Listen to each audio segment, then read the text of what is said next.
"Why didn't you say anything to Dad yesterday?" Harry asked.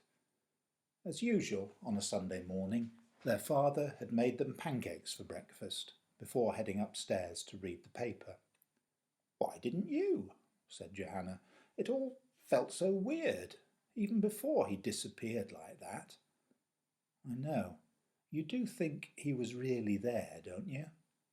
We could hardly both have imagined the same thing. We were talking to him. He was there. And then he wasn't. But how could he get in and out of the house like that? I don't know. It wasn't like he was a burglar or anything. He didn't seem dangerous. I know, it was as though—" Johanna hesitated. "What?" Harry was watching her closely.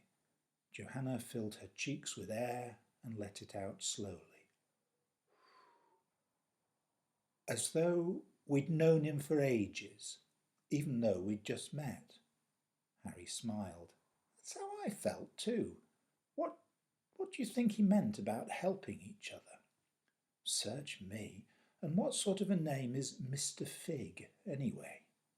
"It's a fine name, with a noble history," said a voice behind them. "Short for Mr. Figgles, you understand. Remind me to tell you all about it some time."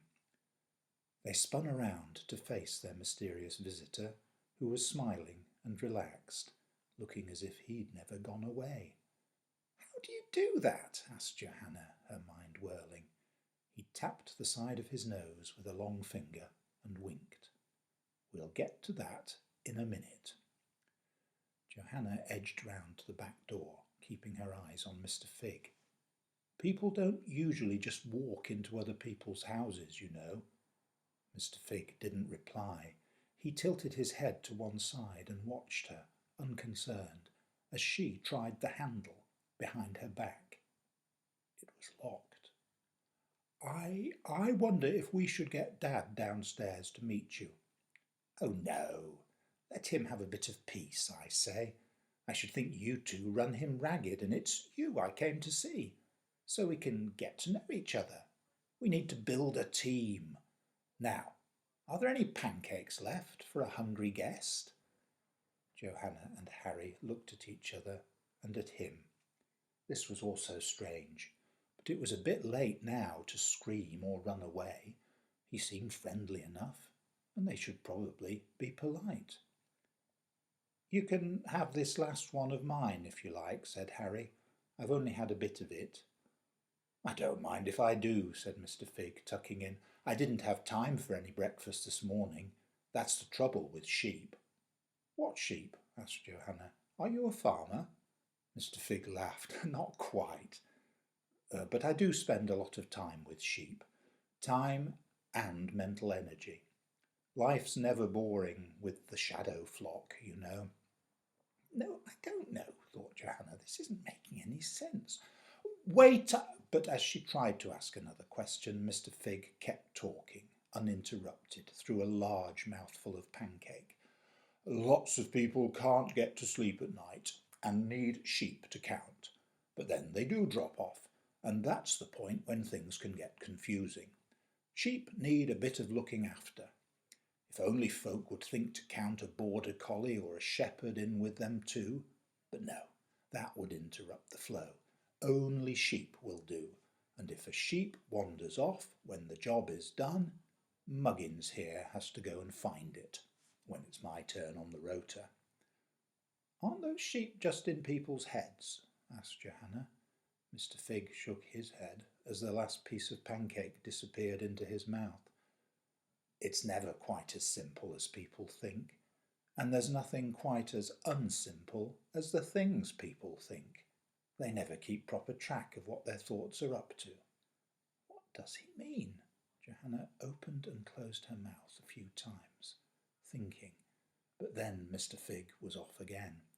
"Anyway, sheep don't always focus on the job in hand. Then things happen. More things every day, it seems, and somebody has to sort it all out. When it's your turn on the rota," Johanna managed to insert. "Exactly. Sharp girl. I'm glad you're paying attention. It was my turn this morning." He paused and then added, as if he was talking to himself, I wonder if things have settled down now. Barlam's usually such a good lad. He pulled a gold watch from his waistcoat pocket and studied it for a moment. What happened this morning? Asked Harry. I know, said Mr. Phigg, holding up a bony finger. Let's go and see how things are getting on, and I'll tell you all about it on the way. Go where? Johanna asked. I don't think Mum and Dad will let us go out with you if you've never even met them, and we're all supposed to be going to the market at 11. Oh, there's no need to worry your parents. We can be back in no time. Let's pop up to the Slumber Downs, have a little chat about a couple of things and see what's happened with young Barlam. We'll check in with the crew at bed quarters. I'm sure it'll all be fine, and then back here in no time, as I say. Harry frowned. People are always saying things will be over in no time, and then they go on and on, like that dentist. I am not people, replied Mr. Phigg. If I say something, you can have absolute confidence in its accuracy. Come here and let me show you something. He gestured to the children to get up from their stools and led them to the back of the kitchen. Now, he said, what do you think about that? He pointed between two cupboards. There was just enough space between them for a small person to get through to the wall behind, and in that wall they saw a little wooden door with a heavy brass handle and a matching keyhole plate.